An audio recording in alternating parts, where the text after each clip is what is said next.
from the College by the Lake, Coeur d'Alene, Idaho.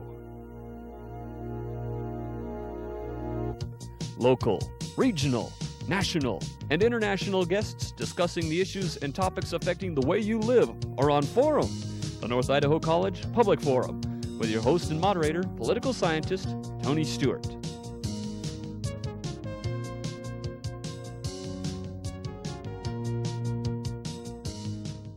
I know that many of you have heard about the program called People to People program. It's a very fine organization that tours around the world, and we learn a lot about different cultures. As to that program, they do select representatives to take those trips and to lead them, and we're very pleased today to have on our program Dr. Ronald E. Bell. He is the interim president at North Idaho College at this time, and over the years he has led delegations in the field of education, and some of the places they have gone to have been South Africa, the Soviet Union, Poland, and the People's Republic of China. We're very pleased to welcome back Dr. Bell today in this capacity to talk about the People to People program. And for our viewers who did not see him when he was on the program before, he holds BS and MS degrees from Ohio University, and his doctorate is in the field of higher education from the University of Washington. Our guest also served for 14 years as the president of Shoreline Community College, and also he taught there. He's always believed in teaching while serving in that capacity as president. He's also teaching a class at North Idaho College.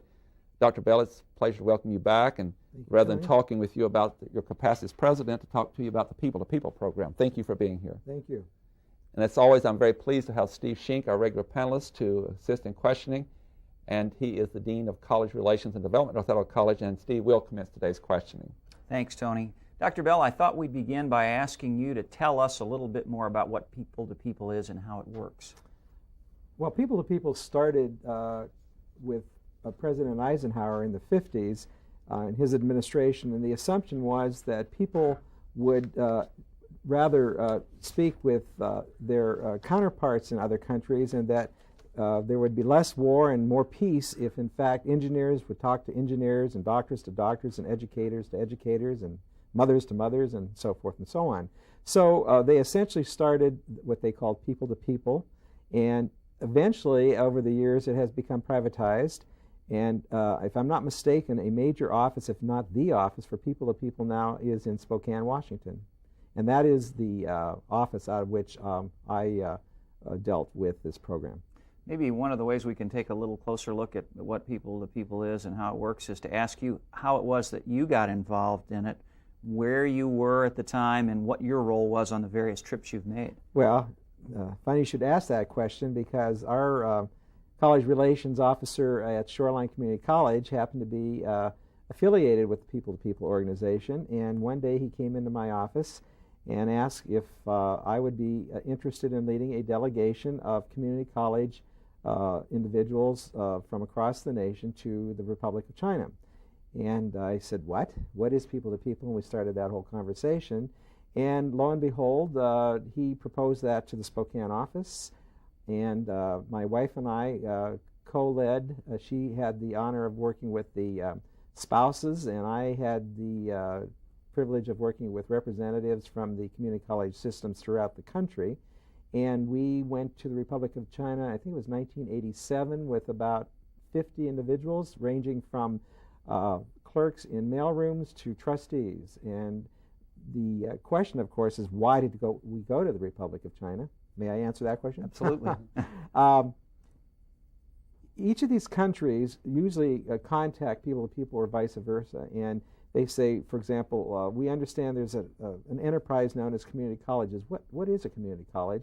And we're very interested in trying to serve greater numbers of individuals in our country.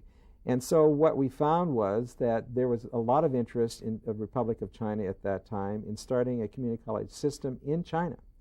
And so it was that we advertised, or at least announced, the program across the nation and got representatives from many. In fact, I think we had representatives from Canada as well. And so we went to China, and I'll just let you ask your questions from there. Well, a quick follow-up, and then I know Tony's got a lot of questions to ask too, but roughly how long were you there, and what, I'm intrigued by your role as leader. What special responsibilities did you have as leader of that group? Well, that's a good question. First of all, we were there about 20 days, and in we went to the Republic of China in '87, to the Soviet Union and Poland in '89, and South Africa in '91. And by the way, every country we went to after we left, there was a revolution. So I have no idea if we had anything to do with that. I doubt it. But in all of those countries, it really, leader does mean exactly what it means. For example, when I got to China and we came into Beijing, a very dominant woman figure came up to me, and it was very clear she was in charge. There was no nonsense, what we were to do with our luggage and where we were to be, but she asked one question. She said, "Who is the leader?" And everybody pointed their finger at me. And from that point on, I said goodbye to my wife, because I was not permitted to ride with anybody else except with the driver of the front car of the procession, and I was expected to walk in and greet and bring in the entire group with the understanding that I would speak for them, and I did eventually teach them the democratic process, that we have leaders, but our leaders are not just one individual, we are a group. But very important that, especially when they found out I was the president of a college, because they're very revered throughout the world. Presidents are very different. They're not targets like they are in this country. With that, we'll move on to some specifics about the countries that you visited. My first question would deal with a comparison, since you've had this opportunity to have several trips. What impressed you the most about this process, people to people, from country to country, as what were the similarities and the differences of the people in those countries? Well, first of all, just as the Eisenhower organization had figured that if you have something in common common interest, that it will lend itself to conversation, even when you can't speak the language. And by the way, I became very humbled again at the fact that I could not speak anything but English, and I felt it's very arrogant on our part that we do that. It's really sad, and I wish I could speak many different languages. That aside, you first of all became very, very attached to your interpreter, because no matter how loudly I would talk, they did not understand what I was saying. And you quickly find out that essentially the communication has to be with your eyes, and you have to use your body language, as I'm doing with you right now, and recognizing the interpreter has to, as quickly as possible, try to put across the meaning and the feeling. But when we were in China, I must admit that one of our members of our delegation was from my college, and she happened to be Chinese. And she would stand on my left-hand side, and my Chinese interpreter would be on my right, and we became very close over the 3 weeks. But he would translate for me, and then he'd translate back for me what they were saying. Then she'd whisper in my ear and say, "But this is really what they said." Mm-hmm. So she'd get the nuances, and between the two of them, the technicalities and the like. And by the way, they'd be exhausted by the end of the day, having to understand and translate simultaneously. But the commonalities among all three countries were, first of all these countries were looking for ways to find an organization of higher education that would provide more access, that they wanted something that would be closer to the people, because in each of those countries, what they had were elitist systems of higher education, in all of them. China, Poland, Soviet Union, South Africa. You just found it was the traditional Germanic system, very elitist, and did not really cater to the needs of the community, if you will. So when we came, there was a lot of interest from the bureaucrats. They were interested, of course, in the cost. In China, in each of those countries, of course, they were very concerned about how would this affect their political systems. Would this, in fact, cause an uprising? They'd never say it that way, but they were very concerned. They also wanted to know, were these programs that we were talking about really going to help them become more economically capable? They really wanted to make sure that these systems would train workers, train intellects and the like, which is ironic. We just take it for granted in this country, don't we? They were very, very concerned about that. The other commonality was that all the people in the different countries would act standoffish for a while, and we were trained and told all the protocol, which you don't point, do things like that, and the like. But we were also told that in this country they don't like to jest a lot, and they don't like to touch, and so forth and so on. I have to tell you, after a while, you found out a lot of that was not true, but you had to know when it was proper to do those sorts of things. I guess to make a long story short, I found that everybody was the same in all the countries in that they were interested in helping their people. And number two, they finally recognized in all these countries that this very unique enterprise known as a community college, which was founded in our country, was something that would probably make a big difference in their countries. They would have to mold it to what they needed. But when we would talk about all the different mission, and we talked about this in the last program, I refer people back to the last program. My point here is that they were able to translate that into how could that work for them. So I think I've probably gone on more than you want me to on that. But that's excellent. What did you see emerging, or do you? I know it's still a short period of time since that you introduced some of these things on some of your visits, but do you think they will adopt some concepts such as community colleges? Because as you indicated, their universities are elitist and not for the general population. And the community college, of course, would make that a drastic change. Right. Well, you know, this could become a 6-hour program if you take each country and talk about it. But there are now sister and brother relationships with different colleges in all these countries, obviously. And I'm not quite sure exactly how they've translated this in each of these countries, but I can tell you that it was very clear that each of these countries, which had masses that were not being educated, were picking up the ideas of how to have locations in communities. And what I found in South Africa, of course, is the concept of community was foreign. So when we talk about a community, they wouldn't even know what I was talking about. When I finally realized, though, that they had the way they grouped in South Africa and what organizations already existed there, that we would then start talking about the principles, and then we'd stand back and they'd start talking to each other. Which, by the way, South Africa was probably our most successful delegation, because by the end of our 3 weeks there, they were flocking to our meetings. They were asking questions about how to organize their own education system to have this happen, and they admitted that they had never come together this way. The K through 12 and the higher education and the polytechnics, that they call them, and their vocational schools. And we would start them talking to each other through our vehicle, and before you knew it, they were talking to each other. It's very exciting. One other follow-up question before we go back to Steve, and that is, what do you see as the greatest contrast between the countries and the people? Well, there was always in each country a certain amount of constraint.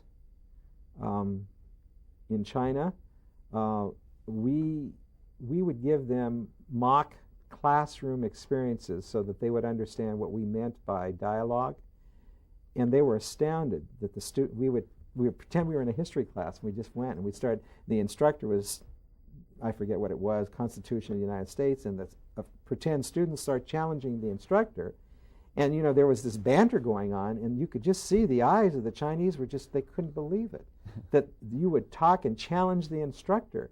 And when it was over, we just all said, that was a great session, wasn't it? And by the end of our 3 weeks there, some of the students and some of the teachers that were in the Chinese were trying to challenge their own, and that was not a good idea. We finally figured out that was very dangerous for them.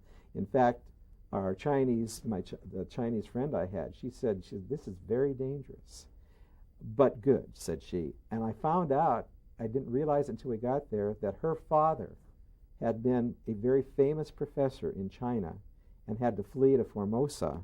And so every time we would go someplace, people would flock around her, and I'd say, what is going on here? And they'd call her by a different name that I didn't know.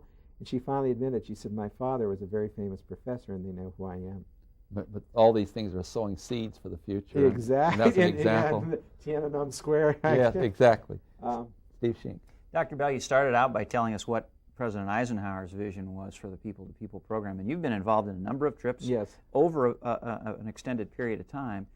Have you had enough contact with any of those countries since to know whether or not what you did there made an impact? Not me personally. I'd say our groups did, because first of all, from the Chinese experience, Shoreline, for example, did entertain for a quarter, 3 months, not an exchange, but we actually brought over 20 or 30 instructors from their different higher education institutions so that they could experience what a community college was. So they went back, and of course the trouble there was that many of them wanted to stay. And we had to promise that they'd all go back. Well, not all of them did. But most of them who did go back did in some way or another help explain and try to translate there. Obviously, too, other schools that came with us had the same kind of exchanges. When we went to Russia, Poland, especially from Texas, there were some relationships like that arranged too. And I think probably there is less that's occurred in the Russia-Poland as far as getting away from the elitist system than there were really with South Africa and with China. By the way, when we went to South Africa, we insisted that we meet not only with the Afrikaners, but we also said we won't come unless you also arrange to have us meet with the Mandelas. What's that? The AN? I can't remember now. I'm sorry. But the fact of the matter is, we actually met with the leadership of the Mandela movement, and they were challenging us because they said, would this be second-rate education? Which was very interesting. But by the time it was over, they were trying to find out how to translate and move there. So everyone had every area had a different degree of involvement. And the answer is yes, I do believe there's been change. And you can check that out with the American Association of Community Colleges. The national level, I think you'll find there's a lot of exchanges occurring there now. And now I've got to throw this out or it'll bug me for the rest of it. Is it ANC, African National Congress? That's what it was, the ANC. We got that one cleared up. Obviously, from what you've told us, most of the countries that you visited were hungry for information about this unique American educational system, community college. Right. And it sounds like they got their money's worth. I'm curious what you got out of it and the other delegates that went with you. What do you think your benefit was from the visit? Well, I never realized until I started to do that. I had really never traveled very much, but you go and you find out that the human spirit's the same everywhere. And then you also start recognizing, first of all, every time I'd come back, I was so proud to be an American. That flag waving thing happened to me, that I would be in those countries and I'd be very careful to not say you should do it like we did. But I'd also sit and listen and recognize how fortunate it is to have freedom of speech, where we don't have to worry about who's listening. That was really an eye-opener for me. Also, how beautiful the world is, how beautiful the different worlds are, the different parts of the world. And also to recognize there's differences in what people believe is to be valued. For example, in China, obviously, there was so little for a person to have that what they valued was their jewel, which is their child. They could have one child mostly. And they treated them like little kings and queens, which they admitted was going to become a large problem because these are all spoiled children. So I think that will be a major problem for China in the years to come. But the fact is that they valued their children, and I could see that when I'd go into a building, and I'd say, oh, this building must be 40 years old. And they'd say, oh, no, it was built 5 years ago. That they didn't value things, and they also didn't identify because they didn't own it. That's a socialistic state for all practical purposes. So what did they own? It was their child. And it's just, I didn't even think about it that way. And when we were in the Soviet Union, went to Russia, to Poland, to Moscow and Leningrad, we were in there, and I said, these are very gray-looking cities, beautiful architecture that had run down, and what you realize that no one took any value in these because they weren't theirs. We got off the plane in Poland, and all of a sudden it was like going into the land of Oz. Everything was Technicolor. The grass was green, the flowers were there, and lo and behold, I said, why is it this way? And someone finally snuck up and said to me, we have always been called a communistic state, but we've always owned 80 to 90% of our own property, even during the years that we were known as a Soviet state.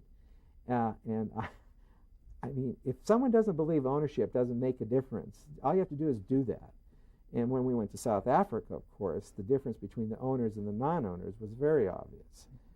There's so many stories I could tell you. Well, you're articulating very well, and it's exciting to have you on the program. I've had the opportunity to take classes to Europe, and on 2 occasions we took the class to the Soviet Union before its collapse. And you have triggered my thinking along that line. I had an experience with people we met, particularly interpreters, that when you were in buildings or on buses and so forth, they were very guarded. But I also had the opportunity to take strolls with interpreters, for example, one in the park, and the conversation totally changed? Exactly. Did you have that same experience? Exactly. At night, we'd take the walks with the interpreters in China, for example, and during the day they were so staid. At night, they'd start asking us about all kinds of things, and they'd want to know about divorce and things that you'd never talk about. They'd want to play games. Yes, it's so different. But we just take for granted our freedoms. We take for granted the ability to not be concerned about criticizing power. And in all those countries, it was just so different. God bless America. You were kind enough to give me a tape of an interview you did in Seattle on one of your trips, and so I wish you'd share with our viewers a special experience, I would say, that you had with the leadership within Poland. Yes. As I said, every country we went to at that time was in the throes of almost a revolution, and that was the time when Poland was looking toward a change, and Lech Walesa was ready to run for office. And when we went to Poland, we just wrote ahead and said, here's this delegation, and we would like to meet with Lech Walesa. He was not a candidate at the time, and he was not in really anything other than informal power position. But it was obvious he was going to be there. Right. And so we thought, well, this will never happen, but we flew into Gdynia, I guess. Anyway, I was pulled over to a phone, and the interpreter said, you have an appointment with Lech Walesa tomorrow. I said, oh, wonderful. And he said, but I want you to know something. First of all, he never takes pictures. He never stays more than 15 minutes, and he will control the conversations. And I said, well, can we all come? And he said, yes, you can all come, but remember, you have to all sit in your rows and so forth and so on. Okay. We get there. We all used our normal relationship appeal. We talked about community colleges. He happened, he didn't like and doesn't like the elitist system. All of a sudden, he started hearing something here. And my sister, who had never gone to college, but a very bright woman, my big sister, who's 4'11" and 6 years older than I am, is my big sister, just kept smiling at him. And before you knew it, everything was over. And he said, now I will take pictures with everybody. And individually. And also, when my sister came up to take a picture, he put his arms around her, and I said to my sister, who happens to be Donna Lee, I said, Donna Lee, why is this happening? She said, we communicate. She says, I understand what he's saying. He's from the people. Mm-hmm. And by the way, he was, when I talked to the elitist professors, who are wonderful people, they had no use for him. They said he speaks low Polish, he shouldn't be the leader of the country, but he probably will. And so anyway, by the time that it was over, we'd all taken pictures, and our Polish counterparts who were in our delegation from Chicago area gave him a pipe. They wanted the leader to do it. I pushed them forward, and I said, your Polish heritage, you do it. They were thrilled, and he was thrilled to get this pipe, and it's just one of those experiences you never forget. It's an experience like in China when I was taken into the Great Hall, which is the Congress, and you're in this room, and it's like 2 or 3 stories high, and I was asked to give a toast. And every now and then it clicks for you, and I gave a toast, and when I was over, the place just burst in applause, and tears were streaming down people's faces, and I said, what did I say? And it was right, so here's this experience with my sister, here's this experience for me, and every delegation, everyone always says one thing about how they experience this connection with humanity. It's really... I have a footnote there on our experience that we had an itinerary, and the State Department indicated for us to stick rather closely to it, and we didn't. We, in a gentle way, suggested other things, and from that we had some experiences like you that would be my advice to people, to say, try to have those opportunities that you have would be a lifetime of value. Right. Steve Sheen. I've got to make time for a final question, and it's going to be how people who want to can get involved in a program like this. But first, I thought when you mentioned meeting with some of the educators in Poland, their reaction to Lech Walesa, as an educator, a teacher and administrator yourself, when you had those contacts with educators in other countries, is there anything you brought back? Did you see anything there that you thought was worth emulating here? Well, that's an interesting question, because frankly, I think the answer is no. I really didn't see anything different. What I envied was the respect that people had for them. and it wasn't. I'm not talking about money. I'm talking about the way people reflected and the way they talked about professors and teachers and administrators, that people truly valued what education brings. And I really envied that. I thought, we always seem to be fighting uphill. We always seem to be having to convince people that taxes make sense, and where these governments and people didn't even question that. Don't mean to get political, but that's really. And I have to tell you, our representatives, when we were in China and in Russia, the difference between the persons who, what am I trying to say? The persons who represent our country there are called envoys or ambassadors. Ambassadors. The difference between the ambassador in China, who basically felt that I am very special, to the ambassador in Russia, who, when he finished speaking, the translators were in tears, because this ambassador was speaking, he could speak Russian, understand Russian, and she said he understands our problems, whereas when I was in China, this person was very angry because we were 10 minutes late. By the time we finished with him, we made it clear, you work for us, remember? You may be in China now where you're a, quote, leader, but you work for us. And when it was over, he was apologizing, and we were trying to help him reorient himself about being American. It's very interesting. We are down to a couple of minutes, so I want to get back to that. Okay. Maybe final question. You spoke so movingly about what you got out of these trips. I know there are people who are watching who Yes. would like to get involved. Can they, and how can they? I would contact the People-to-People organization in Spokane. I'm sure you'll find it in the phone book. There are all kinds of delegations leaving all the time in all kinds of specialty areas, and if there isn't one that has been identified, they usually are interested. They'll say, what's your base? And they're willing to put these delegations together.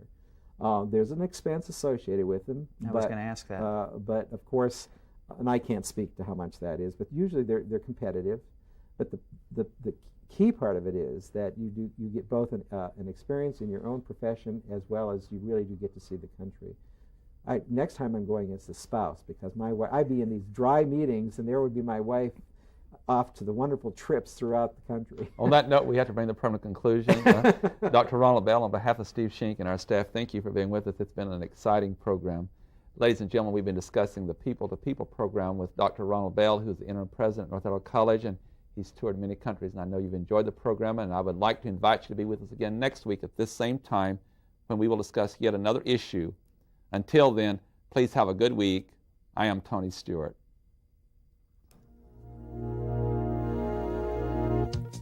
The North Idaho College Public Forum was videotaped live from the studios of Instructional Technology on the campus of North Idaho College for viewing at this more appropriate time. We invite you to join us again next week for another all-new edition of the North Idaho College Public Forum on this public television station.